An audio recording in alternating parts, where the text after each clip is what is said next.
ഇന്നത്തെ റെസിപ്പി വളരെ എളുപ്പത്തിൽ ഉണ്ടാക്കാവുന്ന മത്തി പൊള്ളിച്ചതാണ്. മലയാളികൾക്കേറെ പരിചിതമായ മത്സ്യമാണ് ഈ മത്തി. ചെറിയ മീനാണെങ്കിലും ആരോഗ്യ ഗുണങ്ങളിൽ മുൻപന്തിയാണ് ഇതിനുള്ളത്. ധാരാളം പോഷകങ്ങൾ അടങ്ങിയിട്ടുണ്ട്. ഒമേഗ 3 ഫാറ്റി ആസിഡുകൾ നിറഞ്ഞ ആരോഗ്യ ഗുണങ്ങൾ നൽകുന്ന ഒരു മത്സ്യവും കൂടിയാണിത്. നമ്മുടെ നാട്ടിൽ സുലഭമായി കിട്ടുന്ന ഈ മത്തി പ്രോട്ടീൻ, വിറ്റാമിനുകൾ, ധാതുക്കൾ എന്നിവയുടെ നല്ല ഉറവിടമാണ്. പുറം നാടുകളിൽ സാർഡിൻ എന്ന പേരിലാണ് അറിയപ്പെടുന്നത്. ലുലുവിൻ്റെ ഓണറായ യൂസഫ് അലി സാറിന് മത്സ്യ ഇനത്തിൽ ഏറ്റവും ഇഷ്ടപ്പെട്ട മീൻ മത്തി തന്നെയാണ്. അതും പൊള്ളിച്ച മത്തിയാണ് ഇഷ്ടം. ഞാൻ യൂട്യൂബിൽ നിന്നും കേട്ടിട്ടുള്ളൊരു കാര്യമാണ്. നമുക്കിതുണ്ടാക്കുന്നു എന്ന് വീഡിയോയിൽ കണ്ടു നോക്കാം. മത്തി പൊള്ളിക്കുന്നതിനായിട്ട് ഞാനൊരു 1/2 കിലോ മത്തി കഴുകി വൃത്തിയാക്കി എടുത്തു വെച്ചിരിക്കുകയാണ്. ഇത് പൊള്ളിക്കുന്നത് വളരെ ടേസ്റ്റായിട്ടുള്ള ഒരു റെസിപ്പിയാണ്. ഈ മത്തി പൊള്ളിക്കുന്നതിന് ഞാൻ 2 സവാള, മീഡിയം സൈസിലെ സവാള നല്ല ചെറുതായിട്ട് അരിഞ്ഞെടുത്തിട്ടുണ്ട്. ഒരു കഷ്ണം ഇഞ്ചി ഞാൻ നീളത്തിൽ അരിഞ്ഞിട്ടുണ്ട്. പച്ചമുളക് ഒരു 3 എണ്ണവും പിളർന്നെടുത്തിട്ടുണ്ട്. നമുക്ക് ഈ സവാള പ്രഷർ കുക്കറിലോട്ട് ഇട്ട് കൊടുക്കാം. പ്രഷർ കുക്കറിലാണ് നമ്മൾ ഈ മീൻ പൊള്ളിച്ചെടുക്കുന്നത്. സവാള നമ്മൾ ഇട്ട് കൊടുത്തിട്ടുണ്ട്. പച്ചമുളകും കൂടി ഇട്ട് കൊടുക്കാം, ഇഞ്ചിയും കൂടി ഇട്ട് കൊടുക്കാം. ഇതിലേക്ക് ഒരു 2 ടൊമാറ്റോ ചെറുതായിട്ട് അരിഞ്ഞതും കൂടെ ഇട്ട് കൊടുക്കാം. 1 table spoon Kashmiri chilli powder ഇട്ട് കൊടുക്കാം. ആവശ്യത്തിനുള്ള ഉപ്പിട്ട് കൊടുക്കാം.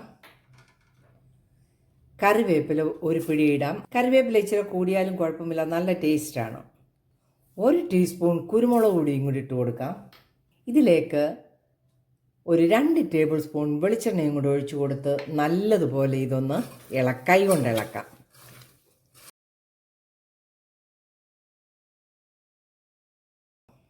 നല്ലതുപോലെ ഇൻഗ്രീഡിയൻസ് എല്ലാം കൂടെ ഞെരടി എല്ലാം എടുത്തിട്ടുണ്ട്. ഇതിലേക്ക് നമുക്ക് മത്തിയും കൂടെ ഇട്ട് കൊടുക്കാം. നല്ല നെയ്യുള്ള മത്തിയാണ്, അതും കൂടെ ഒന്ന് ഇളക്കി കൊടുക്കാം. ഇതിലേക്കൊരു 1.5 ടേബിൾ സ്പൂൺ വിനാഗിരിയും കൂടെ ഒഴിച്ചു കൊടുക്കാം. ഒന്നും കൂടെ നല്ലപോലെ ഇളക്കിയെടുത്തിട്ടുണ്ട്. ഇതിന് നമുക്ക് നെകക്കെ ഒന്ന് വെള്ളം ഒഴിച്ചു കൊടുക്കാം. ഇനി ഇത് നമുക്ക് നല്ലതുപോലെ ഒന്ന് സ്റ്റീം ചെയ്തെടുക്കാം. സാധാരണ മത്തി വേകുന്നത് അധികം സമയമൊന്നും വേണ്ട, പക്ഷേ നമ്മളിതൊരു 20 മിനിറ്റ് നല്ലതുപോലെ സ്റ്റീം കൊടുത്താൽ മുള്ളെല്ലാം നല്ലപോലെ അലുത്ത് ആ മത്തിയായിട്ട് ചേരും. ഇതിലേക്ക് ഒരു ഇൻഗ്രീഡിയൻറ്റും കൂടെ ചേർക്കാനുണ്ട്. ഒരു നുള്ള് മഞ്ഞൾ പൊടി.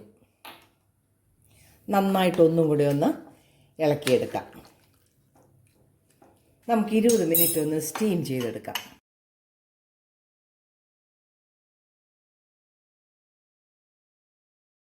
20 മിനിറ്റോളമായി നമ്മൾ ഈ മത്തി പൊള്ളിക്കാൻ വെച്ചിട്ട് ഫ്ലെയിം ഓഫ് ചെയ്ത് കൊടുത്തു. ഒരു 10 മിനിറ്റ് കൂടെ കഴിയുമ്പോൾ നമുക്കിത് തുറന്ന് നോക്കാം.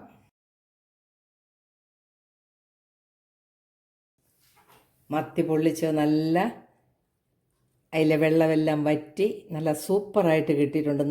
നല്ല സോഫ്റ്റാണിത്. ഇതേത് അസുഖക്കാർക്കും ഈ മീൻ കഴിക്കാവുന്നതാണ്. എൻ്റെ റെസിപ്പി ഇഷ്ടപ്പെട്ടാൽ ചാനൽ ലൈക്ക് ചെയ്ത് സപ്പോർട്ട് ചെയ്യാൻ മറക്കരുത്. നല്ല വീഡിയോയുമായിട്ട് വരുന്നത് വരെ ബൈ.